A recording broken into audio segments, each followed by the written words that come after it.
Έχω έντονες μνήμες από τα πολλά πανηγύρια. Είχε το χωριό κάπου 5 πανηγύρια το καλοκαίρι. Σε αυτά τα χρόνια, στα παιδικά μας χρόνια, ερχόντουσαν και οι φίλοι από την Αθήνα και παίζαμε εδώ πέρα και έχω πολύ έντονες μνήμες από το χωριό. Ο Αθανάσιος Διάκος και αυτή τη στιγμή προσελκύει τουρισμό από την Αθήνα και από τη γύρω περιοχή, εκτός από την φυσική ομορφιά, η οποία υπάρχει, πιστεύω, σε πολλά ορεινά μέρη. Τον επισκέπτεται τον Αθανάσιο Διάκο οι ορειβάτες. Τα Βαρδούσια είναι το δεύτερο ορειβατικό κέντρο μετά τον Όλυμπο.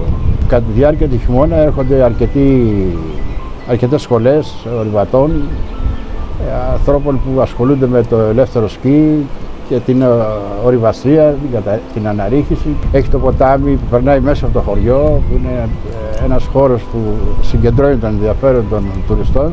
Έχει και δικά της τοπικά προϊόντα εδώ πέρα που τα προτιμούν, όπως είναι η φέτα των κτηνοτρόφων. Το χωριό μας έχει κτηνοτροφία και παράγει φέτα τοπική.